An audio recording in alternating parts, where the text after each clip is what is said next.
Well, great. Thank you all so much for being here today. This is a real pleasure to join you. I'm going to be presenting some work today that I have done with a longtime collaborator, Volker Radloff at University of Wisconsin-Madison. And I'm going to be talking today about the wildland-urban interface, both why we were interested in trying to map this type of environment, how we went about doing that, and then I'm also going to present some of our latest findings and then leave you with some resources about the data set itself. So moving forward here a little bit, we are going to be using the definition of the Wildland-Urban Interface, or WUI, that was originally published in the Federal Register in 2001. So again, all of this work that we've done over time with Wisconsin has really come back to this definition, and they define the WUI as areas where houses meet or intermingle with undeveloped wildland. And so that first picture there on the left, you'll see, there's kind of dense housing, not a lot of maybe forest or wildland vegetation in there with the housing, but that housing development is directly adjacent to an open space. And so that would be this idea that you have housing that meets undeveloped wildland. And on the right-hand side is supposed to be more of a picture of houses that are intermingled with undeveloped wildland or sort of interspersed with the forest. So both of these environments are considered WUI. And then, why would we want to know about where we have this type of environment, where we have housing adjacent to or intermingled with wildland vegetation? Well, there's a lot of different ecological reasons why we want to try and understand this environment, right? So we know that when we have residential development in areas that have forests, shrublands, or grasslands, there's sort of a lot of different ecological impacts. So, for example, we know that we lose wildlife habitat. We know that we fragment the remaining habitat. We introduce pollutants, invasive and non-native species. We facilitate the spread of disease. We change the wildlife species that can exist in this type of environment. But then also another really critical way which residential development affects ecological processes is by changing wildfire frequency and management. And so you'll see here this arrow going to wildfire is sort of going in two directions. And that's because we know that as residential development increases, we actually see more wildfires. Right? So this is other people's work, but they have shown that because the vast majority of fires in the U.S. are human-caused, as we see development, we also see more fires. And so that would sort of show you that arrow going from the house sort of away to the sort of surrounding vegetation area. And then at the same time, once we have all these homes and people living in these environments, they're now at risk if a fire does occur and comes back into the community. And so then, too, you see the arrow from fire sort of coming back into the community. And that's making wildfire management a lot more challenging, dangerous, and costly. And fire is, of course, a big part of where the sort of WUI development and idea, I think, sort of emerged from, and particularly within the Forest Service because we're the federal agency that's responsible for funding a lot of the wildfire suppression. So I've got one more figure here just on wildfire trends, showing you here, this is the number of fires that had measurable property damages or human casualties over time. And so this is coming from a national natural hazards database. It's just the number of fires. It's not the total sort of damages caused by them, but you can just see here that this is going up over time. And I want to acknowledge too, there's obviously multiple reasons why this is happening. One, we think, is this increased trend of development in wildland vegetation, but also we have climate change, and we also have the legacies of altered wildfire regimes on the landscape, usually wildfire suppression. So lots of reasons to be concerned about understanding the extent and the growth of the wildland-urban interface. And then how we went about actually doing this is, again, using this Federal Register definition. And so when they published this in 2001, they said the WUI has to be an area where you have homes at a density of at least one home per 40 acres or more. So there's no maximum cutoff. You can have more than that, but we're looking for areas that have at least that sort of minimum housing density. And then we're looking to see if those homes are intermingled with or adjacent to wildland vegetation. And we do that by pulling in two national data sets. This data set is for the conterminous U.S., and we're using housing data coming from the U.S. Census, the level of the census block, and then for vegetation, we're pulling in National Land Cover Database data. So that's remotely sensed vegetation imagery. It's available at the 30 meter by 30 meter pixel scale. And we're putting those two together. And I think just to give you an idea of sort of why it's necessary to combine those two data sets, I thought I would just show you an example here and what they look like separately. And so this is West Virginia. I sort of, kind of picked this state to pick something that's not, having a lot of wildfire issues, a little bit of variety here in the talk. But you'll see, looking at the left-hand side, that a lot of West Virginia has wildland vegetation. The sort of demarcation units there are the counties, but this is just sort of shaded according to the proportion of wildland vegetation census blocks. And so, right, West Virginia has a lot of forest cover. I don't think that's a huge surprise. But if you look on the right-hand side, you'll see they also have a lot of housing. And so anything that's above that sort of 6.18 houses per square kilometer, that's the 1 per 40 acre cutoff for to be considered WUI. And again, the way remotely sensed vegetation data is collected and processed, they don't necessarily pick up the houses, right? So there can be sort of houses below the trees, and that's why you really have to sort of put those two data sets together.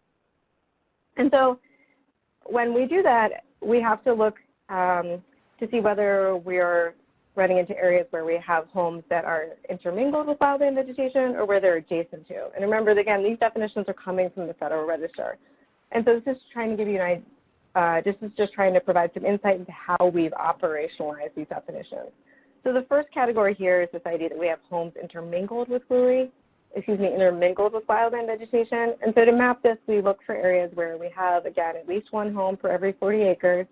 And then we look within that census block to see if it's 50% or more wildland vegetation. If it is, it's considered intermixed. If we don't see that level of wildland vegetation, we then look to see if it's in proximity to an area of sizable wildland vegetation.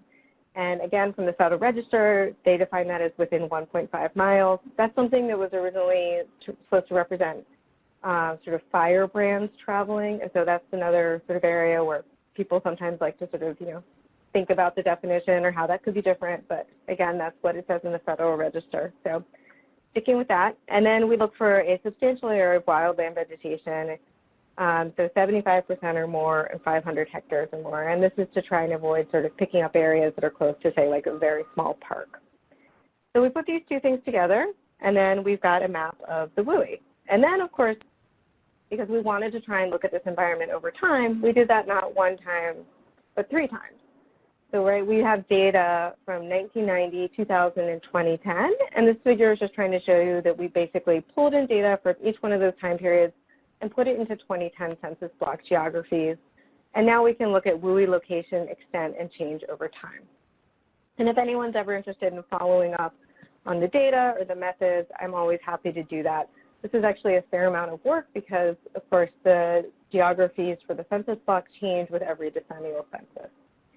So once we've sort of done all of that, we now have some results. I can show you the map of what the wildland-urban interface looks like over time. And so this first figure here is just showing you a map of the WUI in 1990. I think the first thing you notice is that WUI is really extensive in the northeast and southeast. Like particularly at this national scale, it's really easier to see sort of the footprint of WUI in that area. It is present in the west, certainly, and I'll sort of get to that in some of the following slides. But the orange here is that intermix.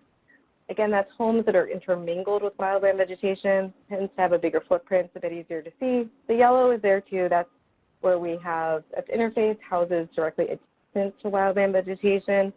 So you can see some of it, for example, like Los Angeles. I think it sort of shows up well on this national map.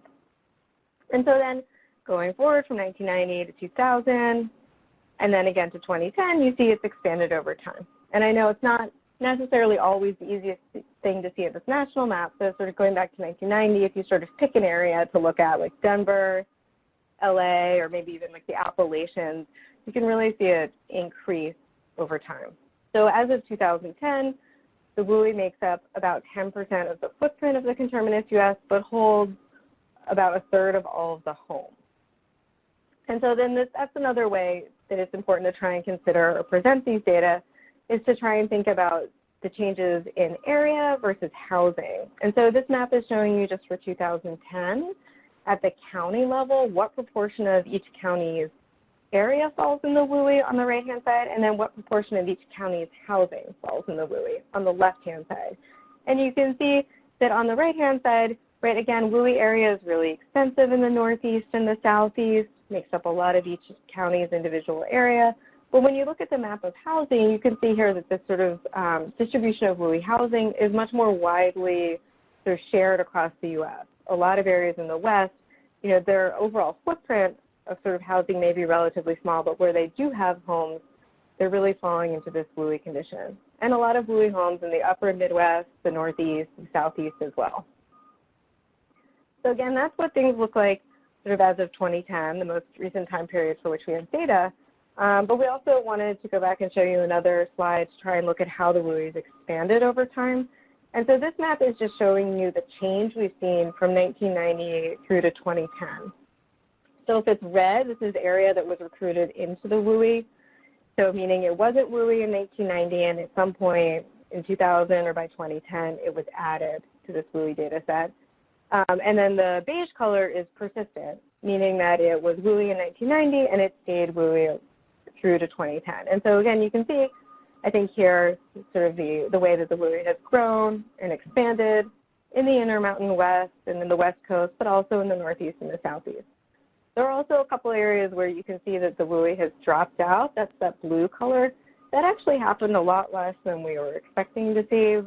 Basically, the way that would happen would typically be that housing would have gone up and you would have lost that wildland vegetation. It's also possible, technically, that you could lose housing, right? You could fall below that minimum density threshold, but in our analyses, that was much less common. And I should say, too, that losing WUI is also very, very rare. So in total, the WUI grew really rapidly from 1990 to 2010. The number of houses grew by 41%, and the WUI area or footprint expanded by 33%. And this sort of total increase in WUI area was larger than the state of Washington. I've got to, in the next figure, I think I've got just some bar graphs, just again showing you how WUI area, the units here are tens of thousands of kilometers square, housing units in millions, and population in millions have changed from 1990 to 2000 and 2010.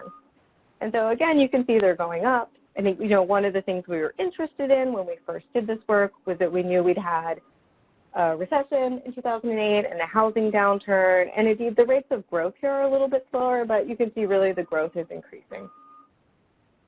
So that's giving you sort of a broad picture of sort of how the WUI has grown over time. We also have one more slide on some of these trends. We also wanted to try and consider why the WUI is growing. And because again, if you think about it, the WUI, as we define it, it's this area where you have both housing and the wildland vegetation. And so in theory, you could transition into WUI for two reasons. You could add additional housing, and you could make that one house, you could hit or exceed that one house per 40 acres density threshold, or you could have an area that has housing, and you could add wildland vegetation. Or it's also possible you could have both, right? And so this figure here is showing you both for the increases in WUI area and for the increases in WUI houses, what proportion of that growth was caused by housing growth, change in vegetation, or both. And you can see overwhelmingly the growth in WUI is coming because of housing growth, right? And I think this is probably not a huge surprise to people in the U.S. There are other areas of the world where WUI issues are primarily because of vegetation regrowth, and we were interested to see sort of the proportion of how these were going to play out. And so that's why we did these analyses. Portugal, for example, in Europe, they have a wildland-urban interface problem. There it's more because of vegetation regrowth after agricultural abandonment. And these data are showing in the U.S. over the past 20 years, the WUI issues that we've experienced have really overwhelmingly been because of housing growth. And then lastly, I wanted to present a little bit more information on what this data set really looks like under the hood. So again, we are hoping that these data will be of widespread interest and use to people, even people working at more local levels, because they have been these data are a result of a big effort to put information on population, housing, and vegetation over time at this relatively fine-grained scale, the scale of the census block. So this is just showing you what the data set looks like. So this is, I've just highlighted one census block. I picked something on the boundary of the Coronado National Forest, and you can see here that in 1990, this census block was considered non-WUI. It had 15 housing units. It was overwhelmingly 95% wildland vegetation. And so given the size of that census block, it would have fallen below the density threshold to be considered WUI. And then there's also some other information from the census in there about population and seasonal housing. So then we move forward to 2000, and you can see there's been housing growth, right? So now this census block, we're estimating, has about 40 houses. The percent wildland vegetation is remaining high. And this is, again, not that uncommon. This is because I think of the way that Landsat data, the 30 meter by 30 meter pixel data, is collected and processed, right? So it's not picking up these houses, and that's why we're merging the two sources of information. So now the census block in 2000 is considered WUI, right? It's considered intermix. And then moving forward another decade, by 2010, we're up to 75 housing units. Again, still a lot of wildland vegetation, and so still considered WUI.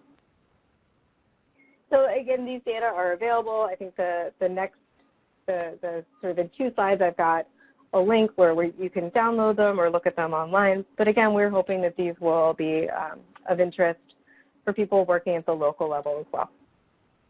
And then in terms of thinking about sort of what's next, I always want to try and be mindful of the fact that, I think we present the WUI issue and talk about some of the implications for wildfire, but I want to be mindful of the fact too that, the fire trends we're seeing today don't reflect future changes in development or in climate. And I think there is, given how widespread this environment is across the U.S., both in fire-prone areas and areas that are not fire-prone, I think there's a real role for planners and other people who work at the local level to play. And I also want to mention, too, that we are hopeful that we will have some updated data sets coming along in the next couple of years. Every year in fire season, I get media inquiries where they say, well, where's the latest WUI data? We have to wait until the next census. So hopefully after the 2020 census, we'll be able to start processing an update and look at how changes continue to occur over the last decade. And then also there's increasingly higher resolution data sets becoming available. So it would always be nice to be able to go below the level of the census block and truly understand where houses are on the landscape and where vegetation is as well, right? And so that's sort of the next big advance that I see sort of coming our way, is that hopefully we'll be able to take advantage of some of these newer data sets and really present some higher resolution information on the wildland-urban interface. And so yeah, just in conclusion, for those of you who use map services, we have these available on a public-facing website. They're also available to download as a geodatabase from the Forest Service or from Wisconsin. The publications are also all listed on both the Forest Service and Wisconsin websites. And there's also some sort of pre-made state-level maps on the Wisconsin website. And lastly, I'm always happy to answer questions. Please don't hesitate to be in touch if you have more questions about the data. And so that wraps up my presentation. Thank you all so much.